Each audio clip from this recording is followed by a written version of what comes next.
नमस्कार दोस्तों, स्वागत है आपका हमारे YouTube चैनल वननेस क्लासेस पे। हमने पिछले क्लास में वर्ण को पढ़ा था, है ना। वर्ण में हम लोग देखे थे कि वर्ण किसे कहते हैं, वर्ण के कितने प्रकार होते हैं। तो हमने देखा था कि वर्ण के दो प्रकार होते हैं, है ना। कौन कौन सा वर्ण होता है, तो स्वर वर्ण और व्यंजन वर्ण। अब इसमें भी हमने देखा था कि स्वर वर्ण किसे कहते हैं, स्वर वर्ण के कितने प्रकार होते हैं और उन प्रकार में क्या क्या होता है, किस वर्ण को क्या कहते हैं। जैसे था ना कि स्वर के जो है वो तीन प्रकार होते हैं, ह्रस्व स्वर, है ना, दीर्घ स्वर और प्लुत स्वर। तो ह्रस्व स्वर में हमने देखा था कि ह्रस्व स्वर को मूल स्वर कहते हैं, इसे एक मात्रिक स्वर भी कहता है। ये सब हमने पिछले क्लास में देखा था। इसके अलावा व्यंजन को हम लोग देखे थे, व्यंजन के कितने प्रकार होता है ना। इसके अलावा हमने क्या देखा था, तो व्यंजन के हमने प्रकार देखा था और उच्चारण स्थान देखा था कि किस व्यंजन का कहाँ से उच्चारण होता है ना। ये सब हमने पिछले क्लास में देख चुके हैं, ठीक है। आज हम लोग जो पढ़ने वाले हैं वो वर्ण हमारा पार्ट 2 वीडियो है, जो हम लोग पढ़ चुके हैं। उससे आगे जो बच्चा पहले पार्ट 1 वीडियो नहीं ना देखा है, वो सबसे पहले जाकर इस जो हमारा है ना वीडियो के डिस्क्रिप्शन में हमने पार्ट 1 वीडियो के लिंक को डाल दिया है, ठीक है। अब सबसे पहले पार्ट 1 वीडियो के जाके देख लो। अब पार्ट 1 वीडियो देखने के बाद ही पार्ट 2 वीडियो देखना है, ठीक है। तो चलो सबसे पहले हम लोग देखते हैं अब आगे कि हमारा ये पार्ट 2 जो हमारा वीडियो बन रहा है ना, इसमें हम लोग क्या देखेंगे। तो हम लोग इसमें जो हमने पार्ट 1 वीडियो में पढ़ा था उसके बाद वाले टॉपिक को देखने वाले हैं, ठीक है। तो चलो, हमने पहला देखा था कि उच्चारण के आधार पर व्यंजन को 3 भागों में बांटा गया है। उच्चारण के आधार पे हमने देखा था, है ना। उच्चारण के आधार पर व्यंजन को कितने भागों में बांटा गया था, 3। अब कौन कौन भाग था, तो पहला था स्पर्श व्यंजन, दूसरा था अंतस्थ व्यंजन और तीसरा था ऊष्म व्यंजन, है ना। लेकिन अभी हम लोग देखने वाले हैं कि श्वास वायु के आधार पर व्यंजन के कितने भेद होते हैं, है ना। श्वास वायु, वायु मतलब क्या होता है, हवा, याद रखना है। वायु मतलब हवा, तो हवा कितना लेते हैं, ठीक है ना। श्वास वायु, सांस जो हम लोग लेते हैं ना उसी को कहते हैं सांस लेने की क्षमता। यहाँ पे सांस, श्वास में आधा सा होता है, ये पूरा सा लिखा गया है, ठीक है। इसको देख लेना बढ़िया से, आधा सा करना है, ठीक है। तो श्वास वायु के आधार पर व्यंजन के कितने भेद होते हैं, तो हमने यहाँ पे लिखा है कि श्वास वायु के आधार पर व्यंजन के कितने भेद होते हैं, 2 भेद होते हैं। श्वास वायु के आधार पर व्यंजन के 2 भेद होते हैं। तो कौन कौन सा भेद होता है ना, ये भी जानना जरूरी है ना। तो श्वास वायु के आधार पे जो हमारा पहला होता है वो क्या होता है, अल्प प्राण। अल्प मतलब क्या होता है, कम। अल्प मतलब कम या थोड़ा, तो कम अल्प प्राण। और दूसरा क्या है, महाप्राण। महाप्राण मतलब कि अधिक, है ना। अल्प प्राण मतलब कम और महाप्राण मतलब अधिक। तो श्वास वायु के आधार पर व्यंजन के 2 भेद होते हैं, कौन कौन, अल्प प्राण और महाप्राण। याद रहेगा ना, चलो याद होना ही चाहिए। अगर क्वेश्चन पूछता है एग्जाम में कैसे ऑब्जेक्टिव क्वेश्चन पूछेगा, सब्जेक्टिव नहीं पूछने वाला। पहले ही हम बताया कि बिहार बोर्ड के बच्चा तो अब एकदम आंख मूंद के सब्जेक्टिव क्वेश्चन पे कोई फोकस नहीं, उसको पकड़ होना चाहिए कि ऑब्जेक्टिव कैसे पूछेगा। याद करना नहीं, हमको क्वेश्चन सॉल्व करना है। क्वेश्चन पूछेगा कि श्वास वायु के आधार पर व्यंजन के कितने भेद होते हैं, तो ऑप्शन रहेगा 2, 3, 4। अब जे लेकिन पढ़ ले कि उच्चारण के आधार पर, अब मार देगा वहां पे आंसर कितना, 3। लेकिन एक्चुअल में आंसर कितना होगा, 2। एक्चुअल में आंसर कितना होगा, 2। लेकिन हाँ लेकिन कितना मार के आवेगा, 3। तो ये जो हमारा 3 आंसर होगा ना वो क्या बिल्कुल गलत है, ठीक है। कितना आंसर होगा, 2। श्वास वायु के आधार पर अगर पूछता, अगर उस क्वेश्चन में लग गया श्वास वायु, तो हमारा आंसर कितना होगा, 2।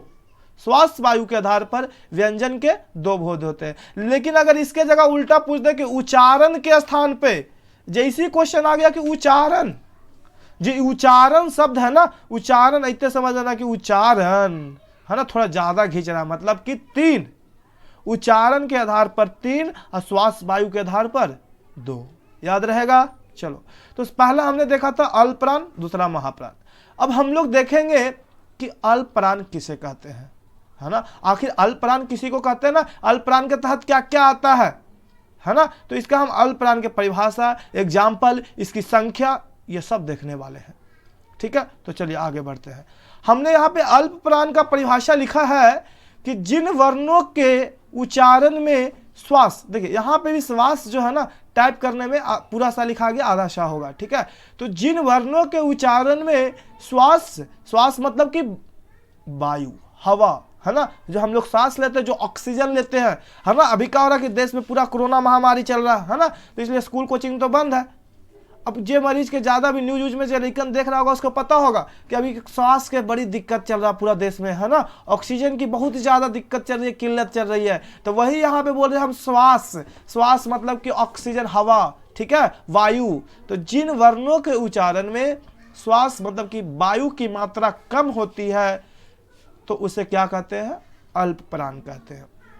याद रहेगा, वायु की मात्रा कम, वायु अर्थात हवा, हवा अर्थात श्वास, ना समझ में आवे तो समझ लो कि ऑक्सीजन। तो जिन वर्णों के उच्चारण में श्वास वायु की मात्रा कम होती है उसे क्या कहते हैं, अल्प प्राण, है ना। इतना पसीना में गर्मी में पढ़ा रहे हैं, एकदम चैनल के सब्सक्राइब कर दो वही है, लेकिन ठीक है, एकदम चैनल के सब्सक्राइब करो। जितना दोस्त है ना वो सबके साथ वीडियो को शेयर करो। जो क्लास 10 12 के जितना लड़कन है या फिर तुम्हारे जो भी तुम्हारे छोटा भाई बहन है उसको भी वीडियो दिखाओ, चालू करके दो। अगर नहीं पढ़ता बदमाश भाई बहन है सबके चालू करके दो कि देख पढ़ो, तुम्हारे टीचर पढ़ा रहे हैं, है ना, कितना प्यार से पढ़ा रहे हैं। इतना गर्मी में देखो तो पसीना चू रहा है। चलो, तो जिन वर्णों के उच्चारण में श्वास वायु की मात्रा कम होती है तो उसे क्या कहते हैं, अल्प प्राण, है ना। कम हवा की आवश्यकता पड़े, जिसे एग्जाम्पल के तौर पे हम बोले क। अब क बोले में कम हवा चाहिए, लेकिन अगर हम यही बोले खा खा तो ख में क्या होता है, हवा की आवश्यकता अधिक होती है। ख बोलने क्रम में हम ज्यादा खींच देते हैं, ठीक है। तो जिन वर्णों के उच्चारण में श्वास वायु की मात्रा कम होती है उसे अल्प प्राण कहते हैं। या जिन वर्णों के उच्चारण में हकार की ध्वनि नहीं सुनाई देती है, हकार, हकार मतलब हलखलाना, हकार की ध्वनि नहीं सुनाई देती है उन्हें अल्प प्राण कहते हैं। उन्हें क्या कहते हैं, अल्प प्राण कहते हैं। जैसे प्रत्येक वर्ग का पहला, तीसरा, पांचवा एवं अंतस्थ व्यंजन। अब यहां पे समझना है कि प्रत्येक वर्ग के पहला, तीसरा और पांचवा किसको कहते हैं, है ना। सबसे बड़ी प्रॉब्लम यहां पे यही है।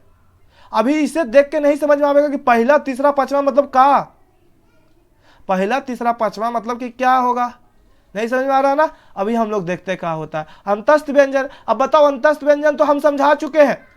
उच्चारण के आधार पे हम बताए थे कि व्यंजन के 3 प्रकार होता है, पहला स्पर्श व्यंजन, दूसरा अंतस्थ व्यंजन और ऊष्म व्यंजन। तो अंतस्थ व्यंजन तो समझ में आ रहा होगा, लेकिन पहला तीसरा और पांचवा वर्ग क्या होता है हम लोग अभी देखते हैं। अभी जो क च ट ट प को पहला वर्ग कहते हैं। क्या कहते हैं, पहला वर्ग, याद रहेगा ना, क च ट ट प को क्या कहते हैं, पहला वर्ग। उसी प्रकार से दूसरा वर्ग छोड़ देना है। मैंने बॉक्स में लिखा है, यहाँ पे देखो, अल्प प्राण को घेरे में दिखाया गया है। जो हमारा ये बॉक्स बना हुआ है ना उसमें हमने दिखाया है ग ज ड ढ ब को क्या कहते हैं, अल्प प्राण के तहत। अब इसी तरह से देखो यहाँ पे हमने छोड़ दिया है। अब क्या छोड़ा जल्दी से बताओ तो, अंगा, गुरुजी ना कुछ हो, ठीक है, और यहाँ चलो अड़ा और इया, न और म। यहाँ क्या, य र ल व। अब ये जो 5 10 5 15 और 4 19, 5 5 10 एंड 5 15 4 19, है ना। तो हमारा अल्प प्राण की संख्या कितना हो गया, 19। ट्रिक याद रखना है कि प्रत्येक वर्ग के पहला, तीसरा और पांचवा, है ना, प्रत्येक वर्ग के पहला, तीसरा और पांचवा एवं अंतस्थ व्यंजन को क्या कहते हैं, अल्प प्राण। याद हुआ सबको ना, याद हो गया होगा। चलो एक क्वेश्चन पूछते हैं, जल्दी से कमेंट में जवाब देना है ना, कि ग बताओ कि श्वास वायु के आधार पर ग कौन सा वर्ण है। कमेंट करके जल्दी से जवाब दो। श्वास वायु के आधार पर ग कौन सा वर्ण है। ऑप्शन है ए हमारा अल्प प्राण, ऑप्शन बी महाप्राण, और ऑप्शन सी क्या है, दोनों, और ऑप्शन डी इनमें से कोई नहीं। तो आंसर क्या होगा, आंसर हमारा होगा कि हमारा ग है एक अल्प प्राण। ग क्या है, अल्प प्राण है। याद रहेगा ना, ग हमारा अल्प प्राण है। तो चलो आगे देखते हैं क्या है। अगला पॉइंट जो हम लोग को पढ़ना है वो हमारा क्या है, महाप्राण। हमने बताया कि श्वास वायु के आधार पर वर्ण के दो प्रकार होते हैं, अल्पप्राण और महाप्राण। तो महाप्राण किसे कहते हैं भाई, कुछ तो होगा, चलो देख लेते हैं क्या है। तो जिन वर्णों के उच्चारण में श्वास वायु के आधार पर, जिन वर्णों के उच्चारण में श्वास वायु की मात्रा अधिक होती है, हमने अल्प प्राण में देखा था कि मात्रा कम होता है, जिसके उच्चारण में कम संख्या लगे, है ना। हमने देखा क्या कि मात्रा कम होता है अल्प प्राण में, लेकिन जो हमारा महाप्राण है उसमें हमारा मात्रा क्या, मतलब मात्रा क्या, मतलब कि ज्यादा लगेगा। हवा की आवश्यकता ज्यादा है ना, वायु की आवश्यकता क्या है, ज्यादा है, ठीक है। हवा और वायु की आवश्यकता जब ज्यादा होगा तो उसको हम क्या कहेंगे, महाप्राण कहेंगे। क्या कहेंगे, महाप्राण, है ना। जिनके उच्चारण में हकार की ध्वनि सुनाई देती है, हलकलाहट की, जैसे खा,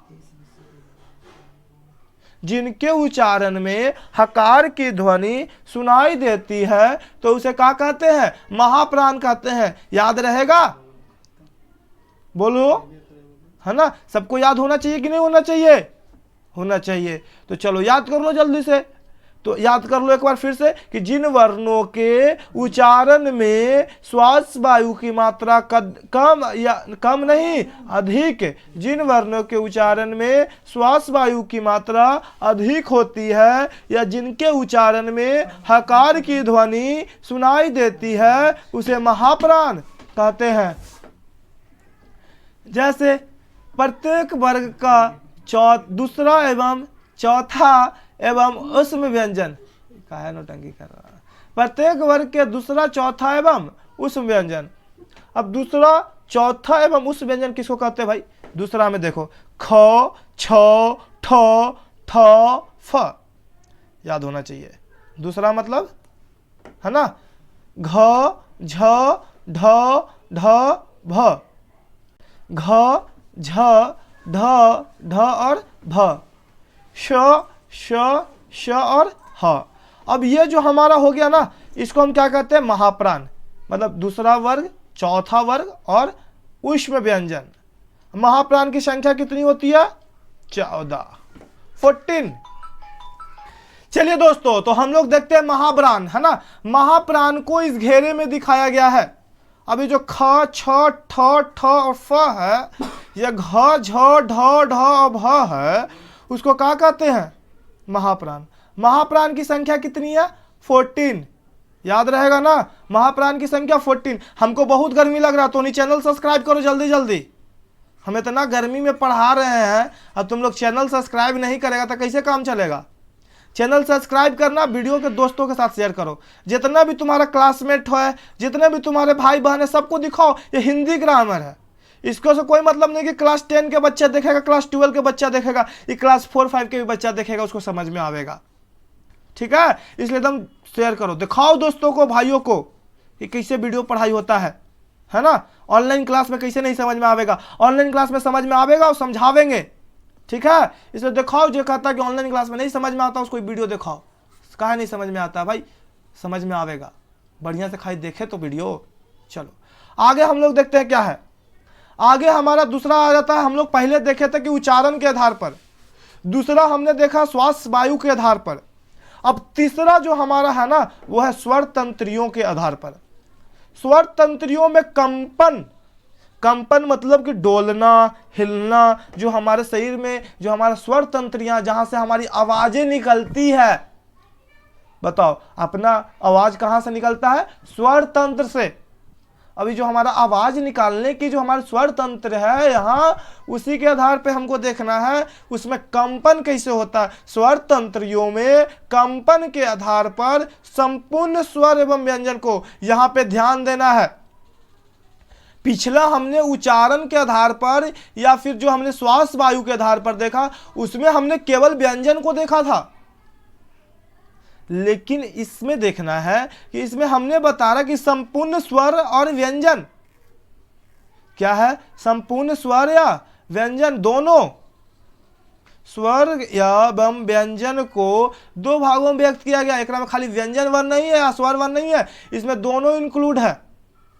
अब देखो, पहला हमने लिखा है घोष, घोष वर्ण या सघोष वर्ण। घोष वर्ण को ही सघोष वर्ण कहते हैं, याद रहेगा। अगर क्वेश्चन बोले घोष वर्ण या सघोष वर्ण, कोई डिफरेंस नहीं, कोई अंतर नहीं। जैसे मान लो कि तुम्हारा नाम कुछाऊ है और तुम्हारा दोस्त तुमको निक नेम में मोटुआ बोलता है या कुछाऊ बोलता है, तो कोई फर्क है नहीं। तो वही बात है यहाँ पे, घोष वर्ण या सघोष वर्ण दोनों सेम। दूसरा क्या, अघोष वर्ण। अभी दोनों किसको कहते हैं भाई? घोष वर्ण। अरे घोष क्या होता है? घोष भाई, घोष तो कोई टाइटल है ना, सुभाष चंद्र बोस, घोष भी नहीं हो रहा है ना। तब देखते हैं पहले घोष या सघोष वर्ण किसे कहते हैं। तो जिन वर्णों के उच्चारण में स्वर तंत्रियों का कंपन होता है, कंपन होना चाहिए कि नहीं होना चाहिए? होना चाहिए। तो जिन वर्णों के उच्चारण में स्वर तंत्रियों का कंपन होता है उसे क्या कहते हैं? सघोष। उसे क्या कहते हैं? सघोष वर्ण। याद रहेगा। चलो, तो हमारा इसका एग्जाम्पल में क्या है, इसमें जितने भी स्वर हैं हमारा अ इ ई उ है ना, री ए ऐ ओ औ तक, जितने भी हमारे 11 स्वर होते हैं ना, स्वर वर्ण की संख्या कितनी होती है? 11। तो इस घोष या सघोष वर्ण में सभी स्वर शामिल है, जितने भी हमारे 11 स्वर है ना उनको शामिल किया गया है। इसके अलावा तीसरा, चौथा और पांचवा वर्ग, हमने इससे पहले वाला जो हमारा सेक्शन था श्वास वायु, उसमें भी हमने देखा था कि प्रत्येक वर्ग के दूसरा, चौथा, पांचवा या पहला, दूसरा, ऐसा करके कुछ। तो इसमें भी है कि प्रत्येक वर्ग के तीसरा, चौथा और पांचवा। याद रहेगा। तो प्रत्येक वर्ग के तीसरा, चौथा एवं पांचवा वर्ग को। अगला हमारा अंतस्थ व्यंजन है ना, और हा, और किसको कहते हैं? अंतस्थ व्यंजन को। तो अंतस्थ व्यंजन में क्या क्या आता है ये सब हम लोग अभी देख चुके हैं पहले भी, फिर से एक बार देख लेंगे, क्या दिक्कत है? चलो तो देख ही लेते हैं। घेरे में घोष वर्ण को दिखाया गया है। अब जो हमारा ऊपर में जो ये बनाया गया है ना, ऊपर में जो हमने बनाया है ये हमारा क्या है? पूरा स्वर है ना। लेकिन यहाँ पे देखिए हमने स्वर में अन और अह को इंक्लूड किया है। अब तुम लोग खुद बताओ, ये अन और अ स्वर है? नहीं, इसको अनुस्वर विसर्ग कहते हैं। तो ये अ तक ही याद रखना है, ये अ तक ही, ठीक है ना। इसके अलावा क्या, ग ज है ना, जो हमारा तीसरा वर्ग है, ये हमारा क्या है? चौथा वर्ग है, ठीक है। और ये हमारा क्या? पांचवा वर्ग। तो देखिए पांचवा वर्ग में यहाँ पे अड़ा होता है। क्या होता है? अड़ा। अड़ा मतलब कि अंगा। अड़ा मतलब क्या होता है? अंगा। याद रहेगा। हाँ, तो चलिए अड़ा हम लिख देते हैं यहाँ पे, अड़ा, और यहाँ लिख देते हैं इया। क्या? इया। हो गया। तो चलो अड़ा इया, यहाँ ना हो गया, ना हो गया, मा हो गया। याद रहेगा। चलो ठीक है, याद होना चाहिए। इसके बाद का जो हमारा सेक्शन है उसमें हम लोग क्या देखेंगे? कट कर दो। य र ल व, य र ल व, है ना। और क्या होता है? तो ह होता है। और क्या होता है? ह, ठीक है। इसकी संख्या 20। समझ में आवेगा ना। घोष वर्ण कैसे कहते हैं? जिनमें स्वर तंत्रियों का कंपन होता है उसे क्या कहते हैं? घोष वर्ण कहते हैं। एक और बात, बहुत भारी मिस्टेक हो गया यहाँ पे टाइपिंग में। 5 5 10 15 4 19 120 और 11 कौन गिनेगा भाई? 11 31 हो जाएगा ना। तो यहाँ पे याद देना, ध्यान रखना है, यहाँ पे इसकी संख्या 20 नहीं होती है, इसकी संख्या कितना होता है? 31। इसकी संख्या कितनी होती है? 31। याद रहेगा, 20 नहीं होता है, ठीक है। तो घोष वर्ण की संख्या कितना होता है? 31। चलिए आगे देखते क्या है। अघोष वर्ण। अघोष वर्ण किसे कहते हैं? तो जिन वर्णों के उच्चारण में स्वर तंत्रियों का कंपन नहीं होता है उसे अघोष वर्ण कहते हैं। जिन वर्णों के उच्चारण में स्वर तंत्रियों का कंपन नहीं होता है उसे अघोष वर्ण कहते हैं। याद रहेगा। चलो, तो इसका एग्जाम्पल क्या है? तो इसमें प्रत्येक वर्ग के पहला और दूसरा वर्ग को अघोष वर्ण कहते हैं। प्रत्येक वर्ग के पहला और दूसरा वर्ग को अघोष वर्ण कहते हैं, ठीक है। चलो, अब इसमें जैसे में क्या है, इसके अलावा उष्ण व्यंजन का जो हमारा तीनों श होता है ना, तो लब्बे श, मूर्धन्य श, दंते श, ये तीनों को शामिल किया गया है। अब इसकी कुल संख्या 13 होती है, मात्र 13। घोष वर्ण की संख्या 13 और अघोष वर्ण की संख्या 31। याद रहेगा?